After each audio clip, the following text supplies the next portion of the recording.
तैयार है मोनिका के हाथ की गर्मा गर्म कॉफी। ये क्या अंजलि, तुम ये अलमारी से साड़ियां क्यों निकाल रही हो? अचानक मायके जाने का प्लान कब हुआ? मेरे मायके जाने का प्लान नहीं हुआ है, मैं तो इन नई साड़ियों को छुपा रही हूँ। लेकिन क्यों? अरे आज शाम को वो आफत की पुड़िया आने वाली है, कहीं उसने मेरी ये नई साड़ियां देख ली तो एक भी नहीं छोड़ेगी। क्या कहा तुमने? वो आने वाली है? हे भगवान, तुम जल्दी से अपनी साड़ियां छुपाओ और मैं अपने मेकअप का सामान छुपा देती हूँ। मोनिका भागती हुई अपने कमरे में जाती है और अपना नया और एक्सपेंसिव मेकअप का सारा सामान छुपा देती है। दोनों बहुएं अपना सारा सामान अच्छे से छुपाने के बाद बैठकर राहत की सांस लेती हैं। चलो, शाम होने में अभी थोड़ा वक्त रह गया है और हमने सब कुछ अच्छे से छुपा दिया है। और नहीं तो क्या, अगर वो ये सब देख लेती तो एक भी सामान नहीं छोड़ती। कौन देख लेती भाभी? रूपाली तुम। अरे रूपाली मेरी बच्ची, तू आ गई। 4 बजे का बोलकर 5 बजे आ रही है। रूपाली की दोनों भाभी उसके लिए नाश्ता लेकर आती हैं, जिसे करने के बाद अब रूपाली एक एक करके अपनी भाभियों के कमरे में जाती है। ये क्या भाभी, आपके कमरे में तो मुझे कुछ नया सामान नहीं लग रहा है। कहीं मैं आने वाली हूँ इसलिए तो आपने सब कुछ छुपा तो नहीं दिया? अरे नहीं रूपाली, ऐसा नहीं है। भला हम ऐसा क्यों करेंगे? हमारा जो भी है वो सब तुम्हारा ही तो है। भाभी मैं तो मजाक कर रही थी, अब तो सीरियस ही हो गई। अपनी भाभियों के साथ रूपाली किचन में आ जाती है, जहां उसे न्यू प्रेशर कुकर मिलता है, जिसे देख रूपाली फौरन उसे कुकर को ले लेती है। मुझे तो यही प्रेशर कुकर चाहिए था। भाभी क्या मैं इसे अपने ससुराल ले जाऊं? वो क्या है ना, मेरे ससुराल का कुकर खराब हो गया है। लेकिन रूपाली, अगर तुम्हें कुकर ये वाला ले जाओगी तो हम लोग खाना किस में बनाएंगे? अगर तुम्हें नया कुकर ही चाहिए तो हमारे साथ मार्केट चलो, हम तुम्हें इससे भी अच्छा कुकर दिलवा देंगे। भाभी मैं आपके साथ मार्केट चली तो जाती, लेकिन मुझे किसी काम से जल्दी जाना है, इसीलिए ये कुकर मैं ले लेती हूँ। आप दोनों मार्केट जाकर अपने लिए नया कुकर ले लेना। इतना कहकर रूपाली नया प्रेशर कुकर लेकर सीधा अपने ससुराल चली जाती है, जिसे देख उसकी दोनों भाभियां। जब भी आती है कुछ न कुछ लेकर चली जाती है। शादी में हमने इसे इतना सारा दहेज दिया है, किसी भी चीज की जरा भी कमी नहीं छोड़ी, फिर भी इसका पेट नहीं भरा। वैसे तो नंद भाभी में बड़ा ही प्यार होता है, लेकिन इन नंद भाभियों का रिश्ता थोड़ा अलग था। जहां सारी भाभियां अपनी नंदों के ससुराल से आने का इंतजार करती, वहीं ये दोनों भाभियां अपने नंद की मायके ना आने की भगवान से प्रार्थना करती। अंजलि, मोनिका की नंद रूपाली, बड़ी ही घमंडी और चालाक होती है। शादी से पहले भी रूपाली अक्सर अपनी भाभियों से बिना पूछे उनकी मर्जी के खिलाफ उनकी कोई भी चीज ले लिया करती थी। वहीं शादी के बाद भी रूपाली आए दिन अपने मायके आकर कोई ना कोई चीज अपनी ससुराल ले जाया करती थी, जिससे उसकी दोनों भाभियां काफी परेशान रहती हैं। ऐसे ही एक दिन, अरे कितनी अच्छी खुशबू आ रही है ना पनीर टिक्का की। मेरे मुंह में तो अभी से ही पानी आ रहा है। अरे जरा ये कटलेट तो देखो, इनकी खुशबू से तो पूरा घर महक उठा है। आज तो जमकर खाएंगे। दोनों बहुएं मिलकर आज रात के खाने में काफी तरह के पकवान बनाती हैं कि तभी वहां उनकी सास सुनीता आ जाती है। अरे वाह, पनीर टिक्का, मलाई चाप, कटलेट, बिरयानी, आज तो बहुत कुछ बनाया तुम दोनों ने। मैं जल्दी से रूपाली को कॉल करके यहीं बुला लेती हूँ, आज हम सब लोग साथ में खाना खाएंगे। इतना कहकर सुनीता अपनी बेटी रूपाली को कॉल करने के लिए चली जाती है, जिसे देख, हे भगवान, इतने अरमान से हमने इतना सारा पकवान बनाया था, लेकिन अब वो रूपाली की बच्ची इन सबको चट कर जाएगी और हमारे लिए जरा सा भी कुछ नहीं बचेगा। मोनिका की बात 100% सच निकलती है।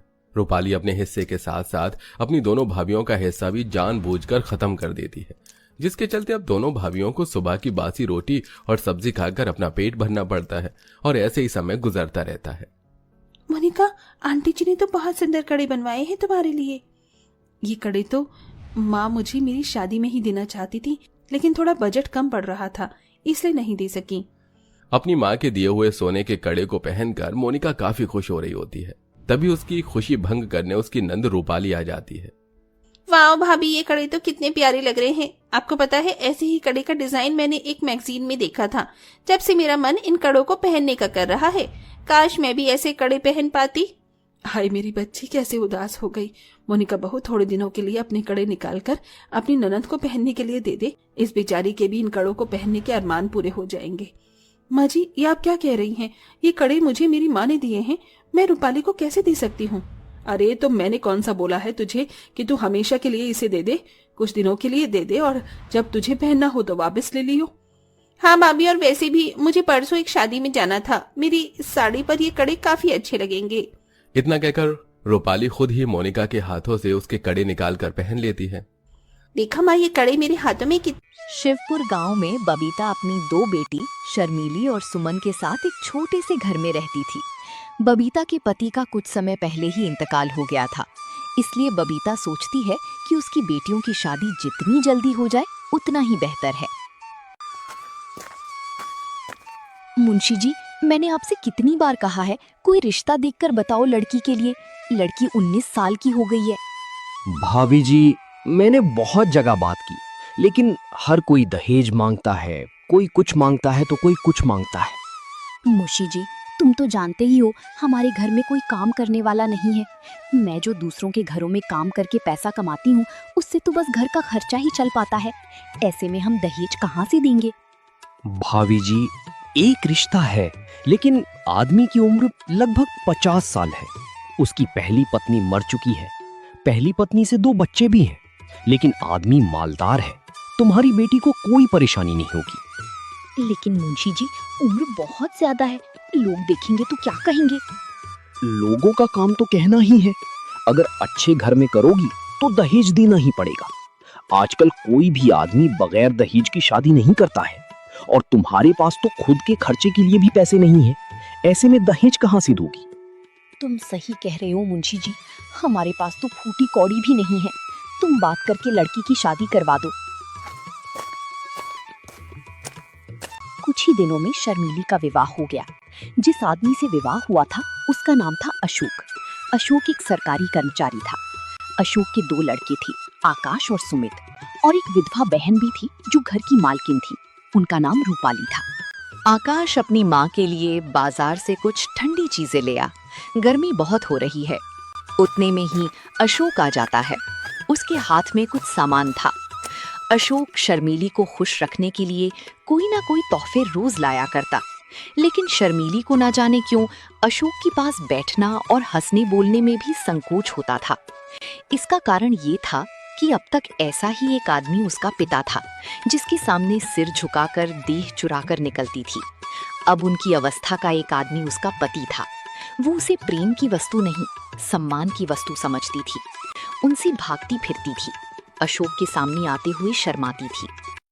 अरे भाग्यवान, तुम मुझे देखकर ऐसे भागती हो जैसे मैं कोई खौफनाक जानवर हूं। अरे मैं तुम्हारा पति हूं। अगर तुम ऐसे ही शर्माती रही तो घर कैसे चलेगा? तुम अब इस घर की मालकिन हो, जो मन में आए वो करो। अशोक अपनी बहन रूपाली को बुलाता है और उससे घर की चाबी लेकर शर्मीली को घर की खजांची बना देता है। रूपाली, अब से तुम कुछ भी काम नहीं करोगी। जिस भी चीज की जरूरत हो शर्मीली को बोल दिया करो। और शर्मीली, तुम रूपाली का ध्यान रखना। बेचारी सारा दिन परेशान सी रहती है। घर में जिस चीज की भी उसे जरूरत हो उससे मंगा लिया करो। मैं हर महीने की तनख्वाह तुम्हें दे दिया करूंगा, क्योंकि घर के सारे खर्चे अब तुम्हें ही उठाने हैं। अशोक पूरे महीने की कमाई शर्मीली को दे देता है। उनका ख्याल था कि शर्मीली इन रुपयों को देखकर फूली नहीं समाएगी। उधर अशोक की बहन रूपाली मोहल्ले की औरतों से शर्मीली की खूब चुगली करती है। अरे जब से आई है मालकिन बनी बैठी है, एक एक पैसे का हिसाब लिखती है। मैं कभी अपनी जरूरत के लिए थोड़े बहुत पैसे मांग लेती हूँ तो टाल मटोल करती रहती है, फिर कहीं 3-4 बार कहने पे ही पैसे देती है। बहन, तेरे भाई को भी जब बुढ़ापे में इस जवान लड़की से शादी करने की पड़ी थी, कोई मेल भी तो हो। देखने में उनकी बेटी लगती है। अपनी शादी ना करके अशोक की शादी कर लेता तो सही रहता। अरे चल बहन, मैं चलती हूँ। पता नहीं निगोड़ी घर में क्या कर रही होगी। बच्चे स्कूल से आने ही वाले होंगे। चल के देखती हूँ खाना बनाया है कि नहीं, कहीं बच्चे भूखे तो नहीं बैठे रहे। रूपाली उस दिन से शर्मीली से जलने लगी थी जब से अशोक ने उसे घर का खजांची बना दिया था। रूपाली हर वक्त शर्मीली को अच्छी बुरी सुनाती थी और उस पर नई नई आरोप लगाती थी। एक दिन शर्मीली छत पर किसी काम के लिए जाती है तो रूपाली कहती है, अरे ना लाज है ना शर्म, निगोड़ी ने हया भून खाई है। अब क्या कुछ दिनों में बाजार में नाचेगी? लोग देखेंगे तो क्या कहेंगे कि कल परसों की बहू छत पर चढ़ी डोल रही है। अरे अपने घर को सीखा था या नहीं? दीदी, मैं कपड़े लेने गई थी। आंधी बहुत तेज आ रही थी, कपड़े कहीं उड़ ना जाएं, इसलिए मैं चली गई थी। अरे मुझे बुला लेती, मैं क्या मर गई थी? लेकिन तू मुझे क्यों बुलाएगी? तुझे तो दूसरों से नैन लड़ाने हैं। घर का सारा काम यूं ही पड़ा है। बच्चे स्कूल से आने ही वाले होंगे, उनके लिए खाना पकाया है कि नहीं? सुबह से कपड़े ही धो रही थी, बस अभी फारिग हुई हूँ। अब खाना ही बनाने जा रही थी। अरे